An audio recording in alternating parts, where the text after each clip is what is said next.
but now so kopium ho be hwe na wate ne te e de free ho e de awesan say ntata case kra e de manu nti e wo de na ebube yade akoma yade na etete wo esichire yade bi abejeja ne ho e de gusu moja no entimi endi mu efrisa ne sanso so no e na wo sa abo anasa wa hrawa e ho abo haw wo sisi echi e ya na ewe wo na etutu sanso na wo chi bramo no e ya na ewe wo ye papa be ma sa wo so de ne prostate enlargement amisra fa woni echire mo e hola severe herbal center sanse ho no kokodu ho a ye nananom dubi ne wo be hwe de kai ka wa na wa hwe anombi ni na so be hwe na nhye wo ho no be hwe ne wodi so o se ya no pa na enwumre abo moda ne di so sa na be a wo yade no eto ebetimi etwa na e ya pomudi nkwan so wetimi afa wonta mapa edi efra no why sa na wo te kana ne pepepe o de no so ma yon entimi nkoyi eba na impem agudi amesrew ennem ne chese ya sama e fa rekro so asem ho ntimi kan kire yonku na so ennem me pay ne dia kirew enu ntina bra watimi nken fa wo echire mo hola severe herbal center okokopiem ho be hwe na wa sortew e wa yaresabia ho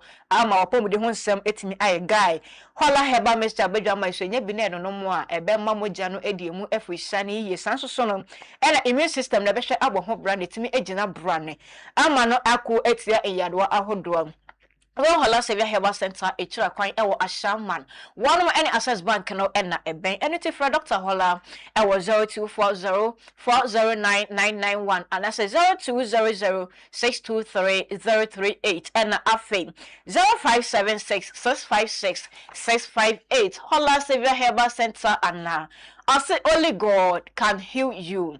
Ena God medicated toothpaste eso ena edre me kan for ede amawe sanse no ane ampose papa eno a ena chesa pomni kwanso mpanyifo ahwe ajatum se eye esane se nnuane duro ahodo ewo manu te ema mofra ema mpanyifo ede na wotwen ne nyina ene se wode woni ebekire mu na se obetu na mumrika Paramount ene hair center ya begwa filling station ewo osuno Hana store ene Power FM ewo osuna eben Great Commission Television ngwa kantamanto Boadi Road aha ene abrosan ebutu oba esa de say ena God medicated toothpaste ye woni do so po entino dodo bi a pebe efi ba ko ekopem ne chese miensa edu dodo bi a pebia no wo ba be hwe ahwe kama eye the more enso so ewo ho eno ntini frɛ ena God medicated toothpaste impanyifo ewo 0244425804 0244425804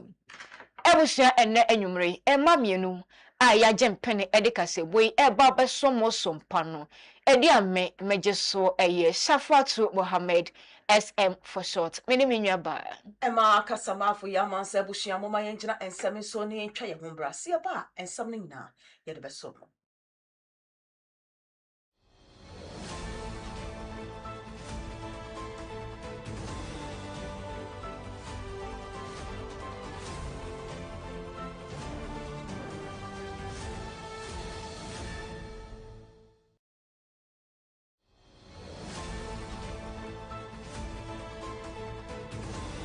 Abusia ya da masesa majebre atwe amaye twa ye ho abasa bre moma ye mfa kase no enso mo ne ye hyase a President John Dramani Mahama na etoto asre eye ebibiman kroni nyina no se omonhwe ne yapomode ho nsem no enoma ebo ho ban na ma enkabom ye kabom na yabo eye ayarefo ho ban se na be ye agidi omowo ewo yapomode ho nsem ebetimi afa ne ntimapa efra odi nsem itudwa ewo 28th annual international conference at the Association of Medical Council ewo Africa ewo enkwan popone mantemu ensemi say na His Excellency John Dramani Mahama edituja health insurance medicines and the number of professionals that we train. These are important, they are essential, but coverage without safety is incomplete. Access without quality can cause harm, and health systems without public trust cannot endure. Every professional license issued by a regulator is in effect a promise to the public that the person entrusted with a patient's life has been properly trained, has been fairly assessed, duly registered, and will be held to clear professional and ethical standards. Regulation, therefore, is not a bureaucratic obstacle. It is public protection. It is patient safety. It is the foundation of confidence in the healthcare. Public trust is the currency of every good health system, and regulators are among its principal custodians. Africa's health landscape is changing rapidly, as our keynote speaker noted. Our populations are growing and our disease burdens are shifting. We continue to confront infectious disease, as we've always done, while non-communicable diseases are increasing. Our health workforce is more mobile today than it was in the past. Our citizens are better informed and more knowledgeable. And digital health, telemedicine, and artificial intelligence are transforming how care is delivered. These developments create enormous opportunities, but they also create new risks for healthcare delivery. Technologies are emerging faster than many regulatory systems can respond to. Misinformation travels at the speed of light. Unqualified practitioners exploit gaps in enforcement. In emergencies and fragile settings, established systems of supervision and accountability may be disrupted. In such environments, regulation cannot remain static. It must be responsive. It must be firm. It must be fair. It must be protective and enabling. And it must be grounded in our African reality. But it must be informed by global knowledge. Responsive regulation is not simply about regulating more, it is about regulating better. It is about knowing when to guide, when to support, when to correct, and when to sanction. Tiami penyina wa oman emra sebedefie onumonyam for Aban Kings for Sumana Bagbin and wakasa ede afra Ghana man penyin His Excellency John Dramani Mahama power wa powernes okokopemu ewo oman emra sebedefie edom dodo wonum ewo ho na chese omo ba no denin ya omo yi Mahama ayaruga edifi ho no esi anom owura James Agalga na wo ho no mo da no no na Tiami penyin eka ede atu wan penyin enimu sei kwa ofa so no enye kwampesan so hwe emra eda mrashebejafo a wonum ewo man mrashebejafie na akire sesai eba ne se amayokuo bia no ekokoba ne se opesa wonye sesai eba no se edom kuma na se edom dodo no na se wo se wontimi emfanfa amayokuo no mo kirekirefo panyin eso na no so etimi ato ede amachia me panyin na mo se wankasa man panyin wo begina wo simpie so na akire se wankasa wodi dwuma bisa no wo kire se entweye emrakwamu no endimu na bra onmanyamfo Aban Kings for Sumana Bagbin ankasa ede nsem we etudwa no in some way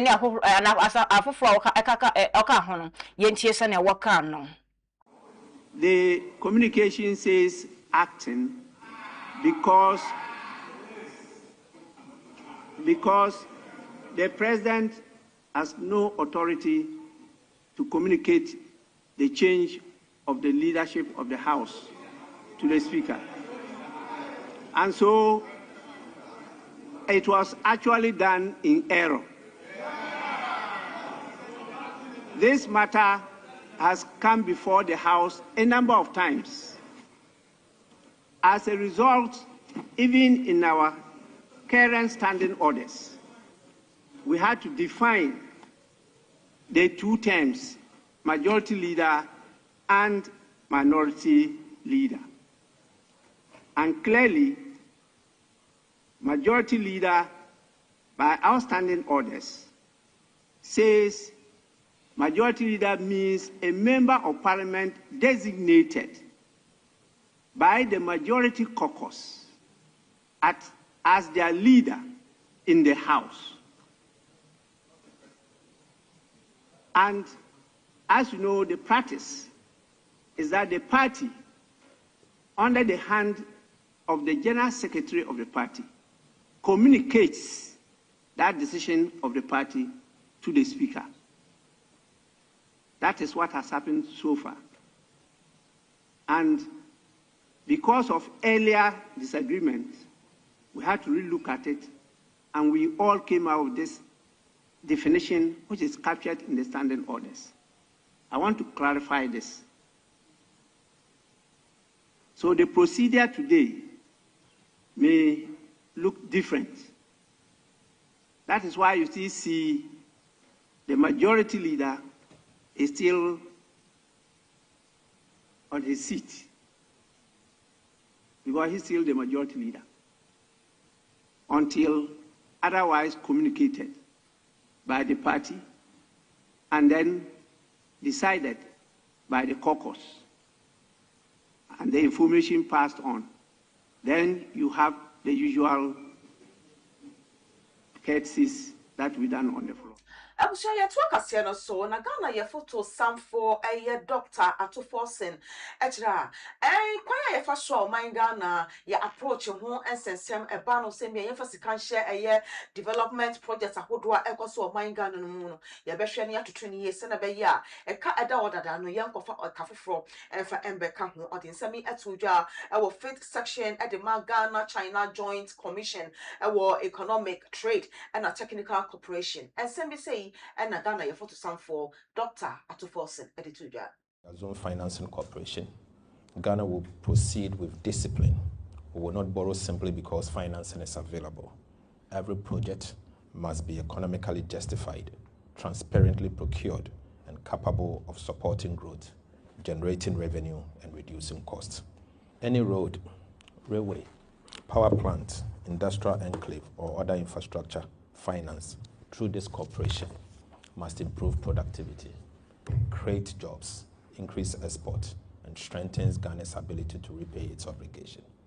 We will diversify our financing sources, protect debt sustainability, and avoid a return to the conditions that led to the 2022 debt crisis. Abusha ya twaso asana apomode ho ensem na kyerese Ghana ban ehia no enunti no enam so ama wahwe ed free primary healthcare bi abasa na be betumi aso obi bia aboboa ano na eno ho na kyerese okokopie mu Watama East mansin no emu no mo a na assembly member ya wo ho Padmore electoral area ehonomo yekase national health insurance scheme no registration wa bommoden atebri de aba electoral area mu ho de amadehia wonom ewo ho na dwumade ekoso ewo mantidin school ehonomo ya no eben anasa Watama community 1 ehonomo ya chese ne sports stadium ewo ho edi enhwani mu eho na dwumade ekoso na hyase no adra ya na August na bosomede de toso eduonu ennan wa fimpino ne eduonu ensia emu na onmonyamfo Charles Emos abra wakasa na chese oba besra wonom ehwe dwumadie no sana ne mpempenso edru sana esi ekonom na wode etugya so no ankasa no eba na pomode ho nsem a na se da na koma so ye papa enu nti na nam so ama wahwe de dwumadie aba amanfo no aboboa ano. Yes no kwal system mehu de abande be de oye free no card na ye ma ho no onsumo bom ma hwan system mutume hu de nyipa pi about last 3 months or 6 months ye bi ma hwan no obi abaka atem na ne de wa ayo but na Ghana card on da hwan wo enti e be sra hwan nye de wa ye free nti na ti e be gijejan atoto keke sabe aban da me card nya iska no da operate other man enti obi ala wo Ghana et insurance ama wo no ma onka wo Ghana card wo no on match the way I value Ghana card no value the same of health insurance yare wo mpem e botuma sorry no na yare ba ne de echi na trese registration ya ekoso na adehia wonom ewo Padmore abatoa empeso no so ehonom omomnya eso emfaso no wonom so ede omani gisem etudwa seye Sani emedi kan no ukwa hospital bia na ye charge wa ye catch us health insurance and cover insurance na amaye asesi a ye call hospital ye ntua sika bia nyame nhira no don bo ne ho ban no nka ne ho owo bebia owo no amen. Okay, insurance ne de amide menya ho fa super esande nyama bebre wo ho ay ko hospital sa wakasa edu baby so na odi afa ye kon ba do so ye technical infasoni di bebre mimma mijere and sometimes me friends me tinu ko guarantee ma me nyonkofo through me health insurance card inti ami the insurance card ni de abua mi papa egodo ebua mi bibia mi ye bia saving ejuma mi ye kra mi ko the first thing we be sa the health insurance card way miji another me the shawana mo kenya sempem na me do bibia mi ye biara no ni nyina ye health insurance na la inti insurance ni de ami de my benefit a lot. Abuam papa eguru abuam. Na meko so aso I renew. Na go so abuame. Cause say time amanga me wo there. Card dey abuama to the end. Ye hwa ma ye say health insurance I charge ya ma yankasa ye reko yenyim. Nti me believe there. Owana ye wo ha nyina no. Infaso na ye nya wo ho no eni na nkofura be tata wa ha dey. Na opedo wo ye e ba dey wo ye health insurance ma or the okoyenim. Nti ya ye ti ha nyina no. Infaso ye nya wo any benefit ye nya wo any echirmafo a wo ba infaso obenya wo health insurance no mu no eni na wo nya ye maamefom ye nuanom ye sisters ne brothers na mofa totowa ehwe kwa afa na bi kwa no wo register se na be obenya ho mfaso enti ya ehu ye wo ha bia ha nyira no onu nti ne abehye mu ha ehu de onu aboso abeka ye ho wanso wa educate afa ho de ehu na ebinom so wo ye card na wo da ne krakra mu na National Health Insurance Registration Officer ya no so ka dwumadie ne ho Mrs. Efia Konama Efrifa Echampon wa bra na chese wakasa no na wode efutuo ema wonum a wonya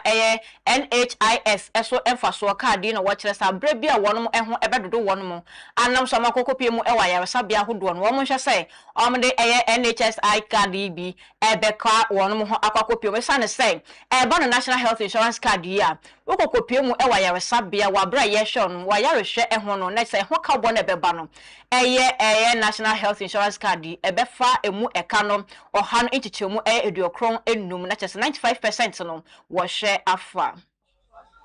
sɛdeɛ mede kan no wokɔ hospital biara na yɛ charge wa yɛka kyerɛw sɛ health insurance cover way wode deɛ ɔmbɛka kyerɛw sɛ tua bi atia but make sure sɛ wobɛgye receipt wogye receipt a woba wo health insurance card no yɛ call center number egu akyire wo frɛ number na woka w'asɛm kyerɛ yɛn a sɛ wɔ sɛ yɛgye wo sika ma wa yɛbɛ follow up ne akɔgye wo sika ma because health insurance you cover over 95% of diseases and medicines.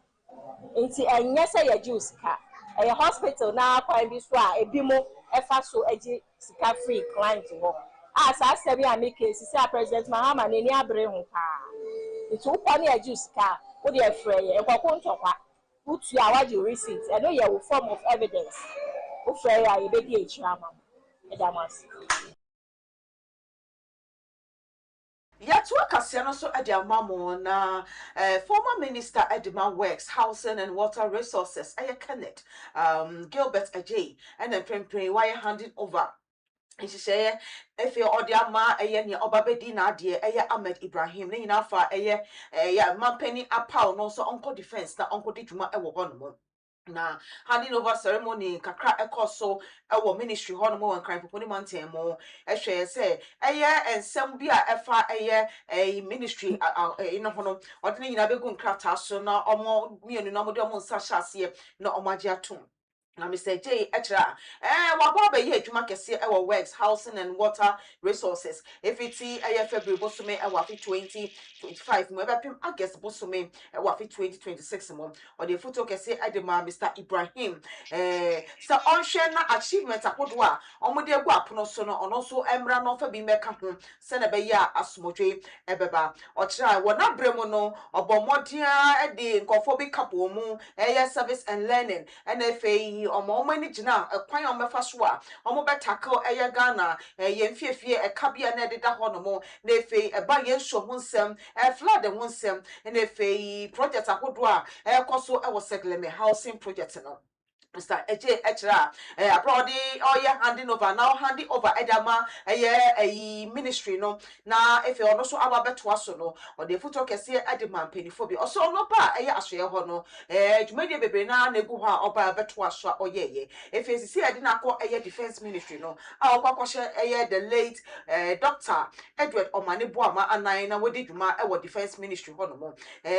orei ne dwuma eba no deputy finance minister no abo adwuma pa afi 2015 ekopi afi 2017 Mr. Ibrahim so ekoswa edase na ode futo kese edema adwuma ku omo ho nyina se wabe omo so support omo de ma Gilbert Ajay mo de dwuma no sa support na no mo fantan echi no no so endi dwuma se be ya ministry na na hwe no ebetimi afa na ntima pa ifra Kane chese o hwe mranim ni ya wogine mu etwa age kane general anasa director general the Mount National Signals Bureau ye twa ni tewa NSB na chese kwabna edubo ahene onmanyafo Samuel ata achia ene kasa kokopie mu ewo Accra High Court no na chese kokopie mu ho ene day ya August na oboso ne deto so eduonu enunwa fimpinu ni eduonu insiemu ende bnada na chese ni na efa edubo ahene ne yere Angela eje ebuaten omkot won sensam nyina so mo hwe amansam no etimi atoa so na ne kokopiem na se nyina efa na anu yada chese inhye bia na Justice Francis apangbunu ehwe editu udwa na chese ono no Court of Appeal judge na okoka High Court anasa Accra High Court judge for no ho na chese asam na course no wo hwe ya woto hye da no ene dey na chese mo de hye ho sa wo mbɔ mɔde no mba bepiem court ho nte ho nsam no na wo kasa na bra onmanyafo atache kasa wo chese edubo ahia asam ikra do hwe mu ho enya asam bia wo kyerɛ sɛ nsam no bebre ho nipa edi ewu na chese obi etime kotutuo edi kum obi na so no san nsam no nyina no depending na onim ne nti asasam we na dubo ahia asam nko adaba be national interest chese court no enua enomuni edi ekyereda bra owura atache edi nisam etudwa no sei na waka no fae.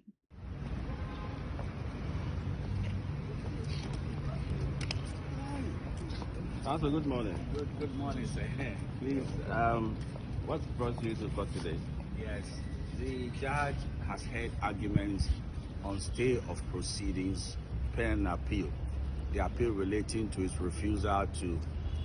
order the disclosures of exculpatory evidence. So he wants to give his decision whether to stay the proceedings for the three wise men to look at it. So that's why we are here this morning. So what are expectations for today, sir? Well, I only expect justice to prevail. And if justice does not prevail, I advise myself. Thank you very much. Thank you, sir. Are you aware also that the Attorney General has withdrawn the fourth accused, the third accused? No. You don't know? No. Okay. When we count down. After that. Yeah. Thank you. Give us full details. Oh, no, it's not right. If you knew it, then you asked me. Huh? Okay. And now we know. Okay. Which of the courtroom are we going? The same 10. 10. Yeah. But sir, is he in already? Is he in already? Who is he? Okay. Yeah. No, he's not come. He's on his way. Okay. Yeah. All right. Thank you. Thank you, sir.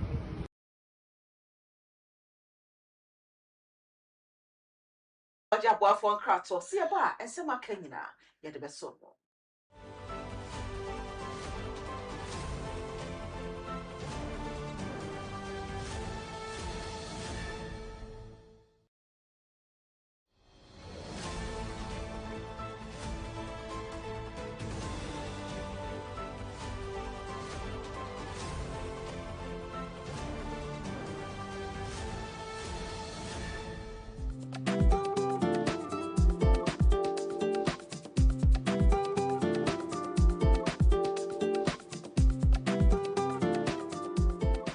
Abusia for ya mu bibia kwaba the Paramount Company Limited so edmaku a wo Ghana ha wakofa eduro nwanwaso de abadwa so a eduro no eye nwanwade akese eduro ni din ne Cement Vital Herbal Mixture and Capsule eduro na ne mra na de agan no wudnam na oti agan a eduro yi na mebe kanfo de amagana ni bia na se bibini bia se obenya bie na won so anonom na etimi aboa no sa eduro nwanwaso ye ka ho asemi Cement Vital Herbal Mixture and then the capsules no eduro a ye adwuma wontini mu eduro yi uyo obi a sabi o mema sem eda fom tinkaja bema ne ntimi man mu so kra bema ne ntimi mpegya no ho uye bema sabi woni obehiem na sisia no waje mu a wonso eduro yi ye kanfo de ama wo eduro yi ye eduro a ebeboa ma wontini na etimi asore gina so ebe mamoja de afusane wo bema no mu ama bema na etimi asore gina so yie na watimi abo adwuma na ama o piafo obi bia sabi oni atenka so yo ba so ye bema wuhia eduro Cement Vital Herbal Mixture and Capsules anemna ne de agan ne bi kona koto binom watenka ayira na tekokra kona koto eduro ne bi nanom na obehu sabi eduro no esi ye adwuma sifa afei wuye ne to nchen sabi obi wo hono ma fitikom o how pa kese pa so yo ba na wo kom fitire na se wo menses na ma ebayi a edu ebeboa wo eye cement vital herbal mixture kona kwato edu no binom be ma wo fitiko no bibia ye kama de ama wo afa so wote yawo o fitiko mu a edu ebeboa wo eye cement vital herbal mixture and capsule afa so obi won ma sabi wa akoja ne nan no na moja di etire we oba na otisa de bia hu moja no tie ni ye pa se moja no ye gon bright red we no ka se bright red a en na se do betima abo ma moja ni nyina to atwa e de ama okra afa so obi so a sabi ne to ase twetwe no we ni kan se sciatica wo sciatica edure betima abo ama yawo ne twetwe na wo ni nyina etimi ate akokra no e ye agan cement vital herbal mixture and capsules eduro no eye adwuma wontini mu na enuane no bi wo eduro wo mu a eboa pa ye friend nitric oxide say nitric oxide no wunya eba onipadua ma enti bi emu asi enti na aka tare ba bebiem ba be hu ntini ama ntini metuna da wo modi atime de afusane usisi na ya ye wo neurotransmitters a sonifree adwen no ho na eba eno na se obi ti jawa na se pains bi mu a na sa neurotransmitter no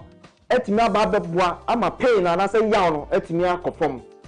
edrei ewo nyanenwo bi wo mu a etimi release neurotransmitter ye fe no endorphin na sa endorphin ne ba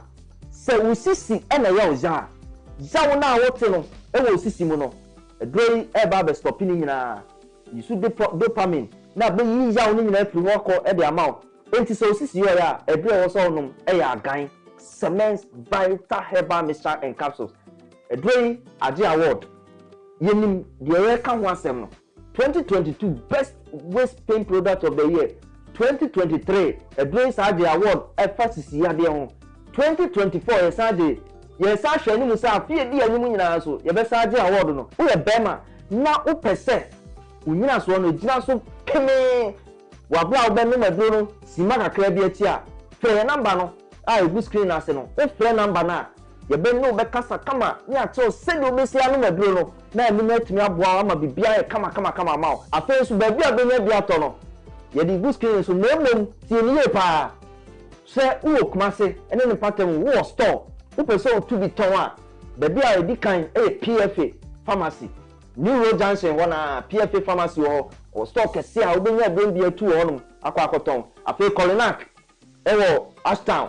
oni Dani Herba obi nyina wa Ashtown ko ho Fredimens eso okeo ono so be ma obi ato afi so Sambora ewo Kajetia Gate 3 no opposite pe edron edra e ba beboa eyi sa ho hawo nyina afi wa kwa ma enti pe bi akiri kwan to agan a etrese ejan no pebito na enkotote e ma na so nya wa ho den pepepe e da ma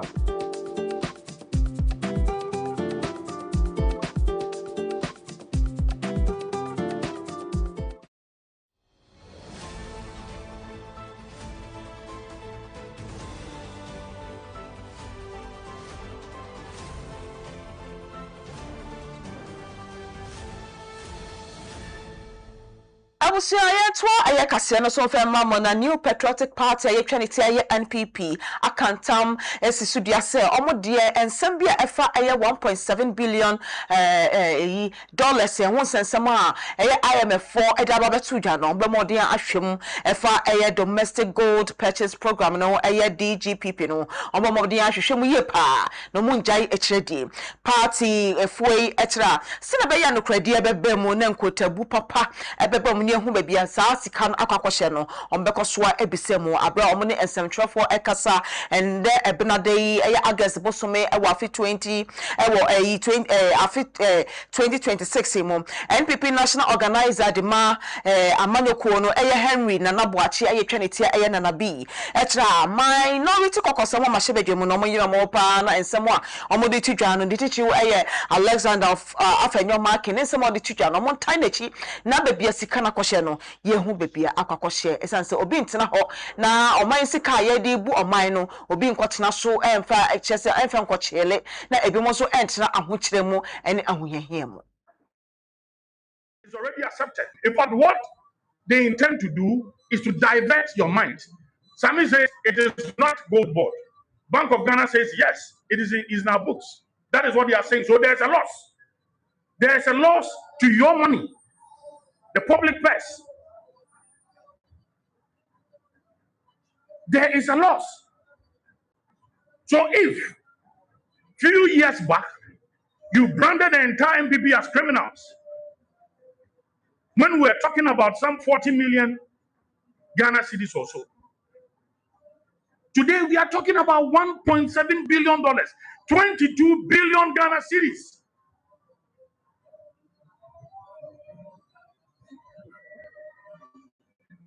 Let us be clear on the fact that there is no dispute. The IMF's own report, not the MPP's report, nor the minority report, recorded losses of more than $1.7 billion in 2025. This was under the domestic gold purchase program, an arrangement where Gold Board acted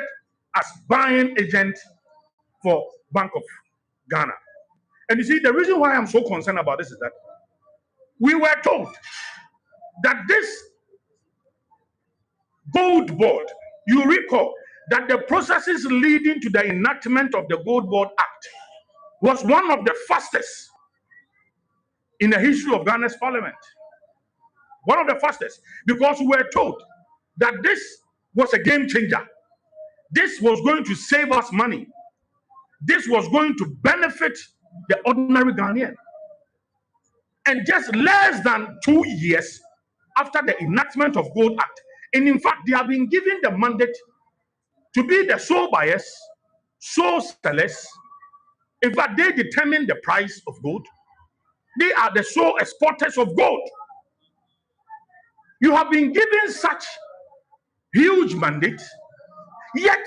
you are causing us 1.7 billion in just 1 year, and you want to play some games. Oh, it is not in our books. Oh, nowhere in the report did the IMF say that Gold Board caused this debt. What are we talking about? Asante Mantem so for a Dr. Frank Amakohen and Nene Kase was there to jab trese. From a good day to no kwambone so no kokopi was Asante Mantem a fa baby no. Ya de so mutu from a good day ni we ne sa senya kwampa so nti no. Galam se petra so mo kata so mo ntimi ankata so nam so amanipa eduonu miensa afa ho achese o makokobu peti ni mu a omo ekyerese o mu nyina asoro wono nkwa no mo kyerese eduonu miensa yi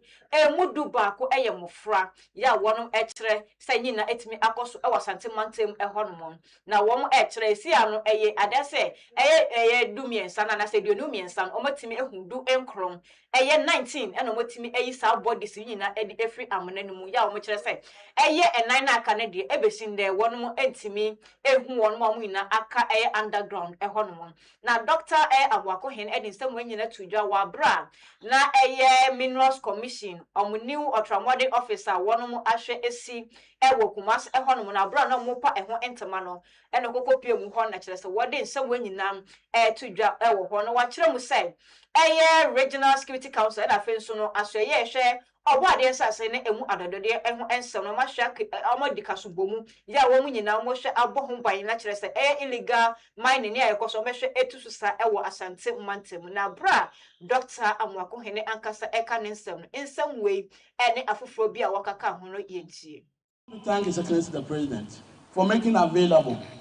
Your Royal Highness, at least under the Common Fund. He has instructed directly that we reserve 20% of every fund that is coming in making sure we complete all left or legacy projects across the various districts we have here in the region in the country. And if I say legacy projects, it refers to all projects initiated by whichever government, from Kwame Nkrumah's time to Nana Akufo-Addo's time to Mahama 1, Mahama 2, Day 1. So every legacy project needs to get that attention from that 20% fund reservation as directed by His Excellency, the President of the Republic of Ghana. In this accord, we want to specially recognize and appreciate the leadership of MENCOM, the ministry, and most definitely the Honorable Minister for Lands and Natural Resources. Yes, you could have just gone to town and threw your hands in despair. You could have just been on radio ranting the lack of funds, the inability to pay contractor, the inability to complete the project because maybe it didn't sit on your budget whatsoever. You did not do any of this. You took responsibility. You made sure you found funds wherever they were. And today we are here to witness this magnificent infrastructure being commissioned by us all. So I want to encourage everyone that this project, as we see, is a property for the state, a property for the region. And for that matter, usually when these projects come up, we have a huge challenge with maintenance. So our maintenance culture should undergo a reset, such that years to come, we will come here and still find this headquarters or this office or this edifice as beautiful as we have seen here. Your Royal Highness, my office is just around the corner. So most definitely every morning when I'm going to the office, I'll pass by this facility. So Maincom CEO, Honorable Deputy Minister, your regional head will definitely have a strict supervision from the RCC and my good self, so that at the end of the day, collectively, we will be able to make sure we keep this facility in good shape as it is today. Beyond all that we are doing today, this edifice and the structure as put here today is to help us in making sure there is some form of sanity within the mining space here in the region and in the country. Most definitely, the issue of illegal mining continues to bedevil our lands, our waters, our water bodies, our forests, among other environmental issues that come up with illegal mining. As I stand here as head of research within the period under review, 23 lives have been lost only because they were going to their farms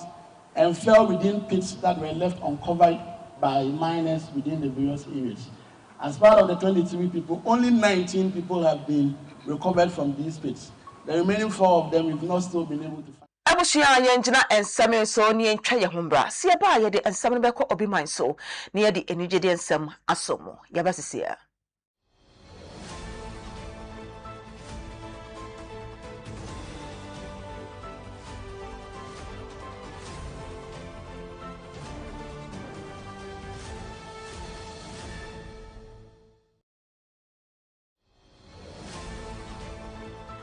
Abushia de masesa majebre atwen amaye twa ye ho abasa bre mo mayemfa aseda ema dwumeko esika femo omo enaso yase me de kasebo ye de esomo go sem travel and turn na every wakwentu nkrata asam nyina omo se bra na fa bedan omo no mototo ne yie enfe mamo jumedi omudi ebini visitor visa, student visa, business visa, tourist visa, visa renewal, sponsorship bank statement for all visas, birth certificate, business certificate, nefe passport. If you go same travel and tour extra kwine omo nungwa kantamanto great commission upon sign mo from 4 hours 0244 425 804 0244 425 804. Go Same Ventures Limited near also per car, papa ato, and upper car at a work and pay. And she baby, and she share Go Same Ventures Limited, a chap quite, no omama papa and a fedijuma. Car bear work and pay, no yasa benya 20,000 Ghana cedis at the aba, wape or garanta kaho, on making a Ghana card or license, and no garanta no sonny Ghana card, nefe somewhere, on the go a young crata, so no mature agreement, no, number the monsasha say ajatum.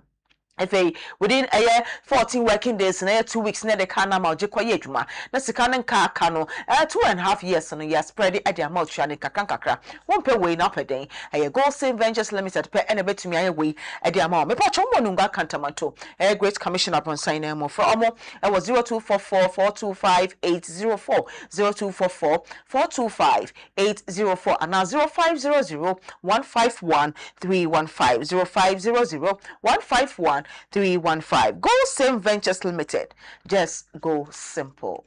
Ebusha ya debe na how ya debe na tete wa akoma ya de na how esitire ya de bi tete wo na te wo bubu de gu ho anan entahye wa wo home a entimi ensi suye emfa emma wo moja no entimi ende ne mu afrisa ne ye saso no na wo sabo anasa wa hrawa no ho aba ohaw en afa wo sisi ya na ewe wo chibra mu na tutu ye be ma saso de ne prostate enlargement na o me ma yo no enkoye wo mpema mesra na tete se wo timi ede woni akire mu hola sevia herbal center Oko kopie ma scanning machines ahodo efiti uti so kopie mo na so be scanner na kire se yade na sakwa kosie krampo na be hwe detect ama doctor penyini hola etimi ehu yade na afi so atimi apa anu aduro ye na nanu ndu be ne ye na oko kopie mo hola se be herbal center wo be hwe ede asawo yade na chesa pomudin kwan so no watimi afa wontama pa ede efra hola herbal mixture abedwa man so mi no mi enu seke bi na no ma be boa papa na moja de mu efri sane sanso na immune system na be bo ho bra na etimi agina branding Hola Savia Hewa Center obi hune chira kwan ewo Ashaman one mo NSS Bank no na eben Fred Dr. Hola ewo 0240409991 and that's 0200623038 and afi 0576656658 Hola Savia Hewa Center and only God can heal you. Yes, free Dr. Hola ebe fia naturally say ya yen krado ya we papa yen hwe entena se ema yare ensa endokroye enu ntinu ne edi koye mu no baby ebe fan yenu mu ana se yenu de na yese no ye ba be hwa bo ho bra se na be fi ni keka obi ankochoki baby a na enkonko nam so ma yade bi ensa embedokroye ye pe abo se papa de na enu ane enna god medicated toothpaste be hwe de abo ese ho ebra na ama na po aye fita se so kirema na eja nka ehwam na abra ye twie enu mawie na se yi twie se ewie no na ya no medi na se onu atoso anesa na no etimi aboa na pomudin kwan so na se wetimi agina wonan so eye enagar medicated toothpaste ya make for dia mawo no apomudin kwan so penyifo ahwa ja tum se eye ema mofra mpenyifo ni tu ko efiefie bia mu a akola ne ka kiro se ne enagar da wompe a mesro fatu hope la like we dia no kokope enagar medicated toothpaste bi efom akola de sanse enwa ni dro ahodo no ahwe abomu bio ye bebo akola no enu ti na make ka kiro se wo akaka so eha wo se no bomodin fa wo se no sama te se fa na God medicated toothpaste fa kaka no eshenensa wo behwe kra wo kasa na wo de wo se no won hu abra kaka no ebetu ayira so bemem so obeyira wo bedi hu adanse enti na God medicated toothpaste ya make for dem wo woni akire mo Paramount ya ebe hair center wo girl filling station hon mo no won sa ebe ke bi Hana store any power FM osu and ebe Great Commission Television ahanu ngwa Kantamanto Body Road ahana yebuto baba kumienu miesta dodo bi opebia no esane se enna God medicated toothpaste ye on do so point ne beja ho abotre ede ama Farm Global Ventures and now joint Body Road enna edi enhwene mu the more ensoso ewo ho fra enna God medicated toothpaste impanyfo ewo 0244 425804 0244 Abusia yemfa kase no enko obi man so.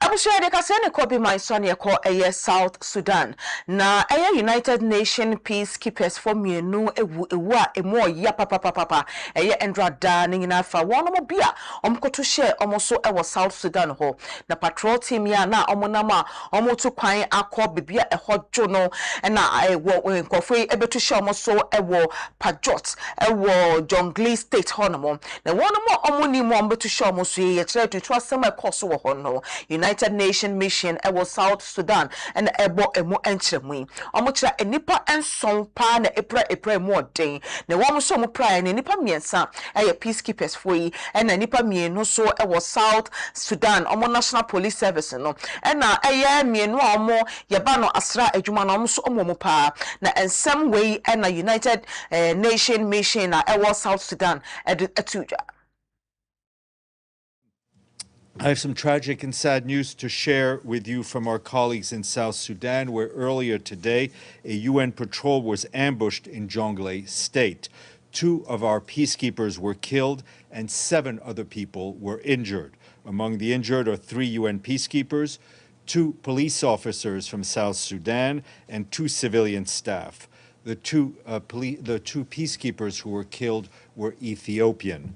The Secretary General strongly condemns this attack in no uncertain terms. He extends his condolences to the families and loved ones of the fallen peacekeepers, as well as to the people and government of Ethiopia. The Secretary General wishes a speedy recovery to all those injured. This brings to this brings to 9 the number of peacekeepers killed in malicious acts since January 1st of this year. Our colleagues on the ground also tell us that the mission deployed a quick reaction force to the area to secure it and to help support the emergency response. And as we've said before, all too often and tragically, that attacks against UN peacekeepers may constitute war crimes under international law. The Secretary General's Special Representative in Ethiopia and head of the peacekeeping mission, in South Sudan and head of the peacekeeping mission, Anita Kiki Gebeho, also called on relevant authorities to conduct a thorough and prompt investigation to ensure that all those responsible are brought to justice. Are there any more details on this patrol, on what the patrol was doing and how this happened? We're trying to get a bit more details. They were attacked by unidentified armed gunmen. These are part of regular patrols that the UN has been doing in trying to help the constant insecurity in the area. I know there's an investigation going on, but you called it an ambush. So that's safe to assume that this was an intentional attack? Is that what? I think from everything that we've been gathered, yes, they seem to have been targeted. It was okay. Yes.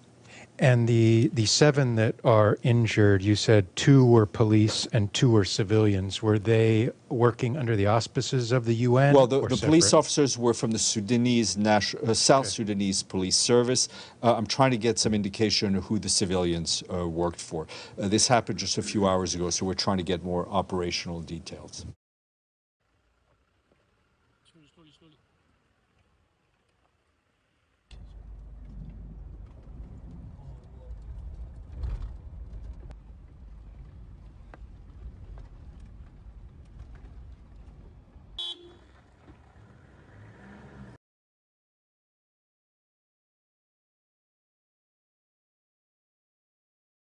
I have some tragic and sad news to share with you from our colleagues in South Sudan, where earlier.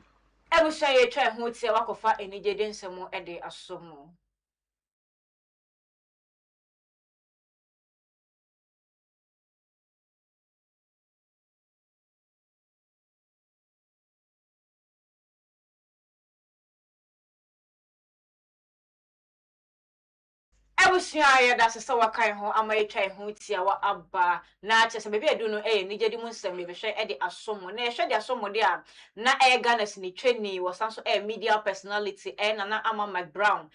na wakasa de akere se ne titru kra mbebu no ose dodo na akosuapo akodo na PhD na afenso degree akodo ewo no nyina certificate na so se bre no enso ye na wonya edwuma enye ye entena baabi entena wabobo no emfa wonsa enhye wodam refa wo pebibi yo kenten ho wabra wo ye mbabu no ya wo kire se memma no endada wo se ebia wo de wawofo wo bi sanse ye wo atu esie so wo se no ye ka se tese me wo ye nka se ye wo enu te enfo woni ento wawofo ejapade so abra wo betimi akeka ho no sa abra na obenya no na otimi de wo sa esi obo eka se no eye wo de enu nti se edwuma no emfa emma wo a insanu edwuma bebre ebuso edwadie ho nsem wo ho no wo betimi de ho agi mu bi oto ebeye ye gam na chese bibie ni ho a obeto a wonye sika emfiri mu na o chese edwadie no so yade se sika mbo papa enu nti se mutimi fa sa kwan no so so ebetimi aboa pa menka se degree ni certificate no nko a na obesom no na de ho hwan me raba makobo degree eheda me na menkoto banche enye ye wo se hwe no na obu na bofia no se ho so na sika no efre no ntino se ye mbabu ne pese ye da achi no entimi NCP NCTA wa bra ye certificate ahodo ye nya enhya se emfa endi dwuma no ye nhwe se eba na edwede na afenso insano dwuma na ye betimi agrab sa opportunity na timi aboa ye ewo yankasa ye ndada abrabom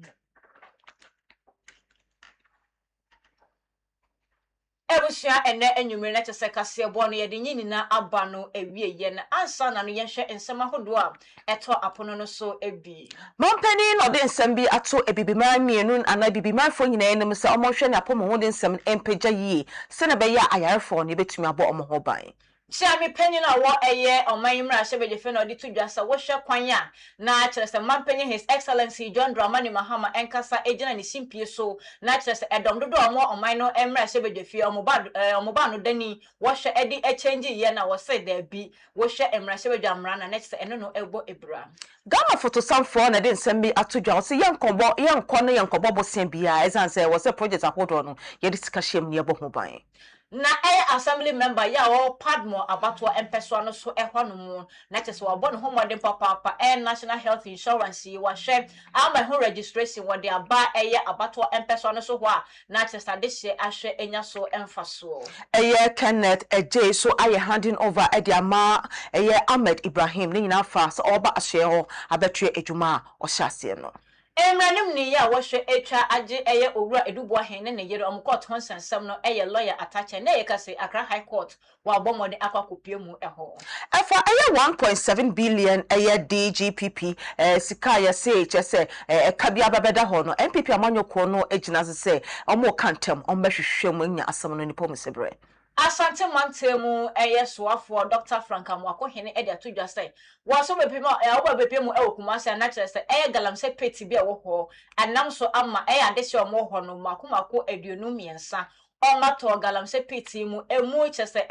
duba ko so mofro mu nyina say kase klana nam ya mutu omawu yade kase an ko bi man so South Sudan na enipa mienu epra emoden na mienu susu ewu omo ye peacekeepers na ensemi ekoso South Sudan Ewoni jede samuso ebo ewure mu na kire se Ghana sini twani media personality na Nana Ama Brown and the wakasa ede tu embabunu no efo say certificate ahodo ye akonya no suapo ahodo degree PhD na nasefo no wose abra ye nya eho adwuma Indian ma yentenasio ma ye mfa embo ye ho safo hene na mmom no ye betimi afa akwanya sanyina eso se tese skills yi bi na tese ba no skills training eho dwumadie no ye betimi enyansa no dwuma saso no na tese dwadie so betimi de ho agemu enu ntini ye nhwe emfa ho ahwa ye ho se ye na certificate ye nya no ye so change sai nyuma ni nyina se ho no ene sika ewo nyini na ne yendwen yankasa ye dache ensem eho ene enwumre ensem ahodo bebre eka we hu ene ye hwe ede beso mo sompa enu ti aseda enko enfama producers ahodo na lamte na bede chire Joyce Mensa yen tese editor ba ko pe ono ohwe editing videos ahodo ni nyina Theodora Otis and afenso ba MC Arab Mr. Andy Grant and Nana ya opare camera enso Kinsley Janie na chere say ye managers papa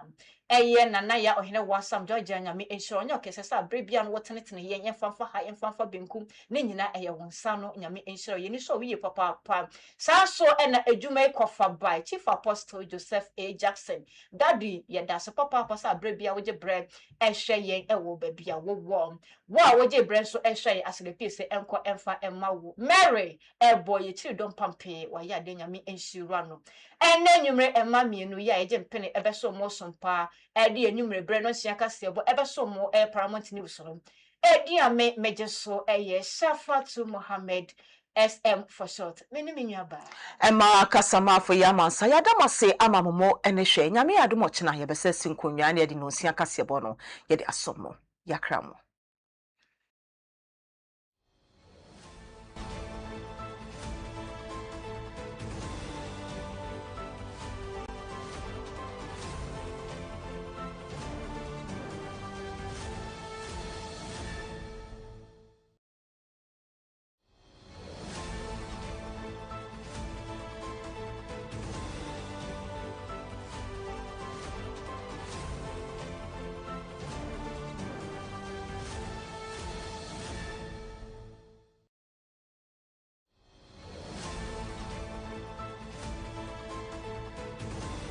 The long wait is over.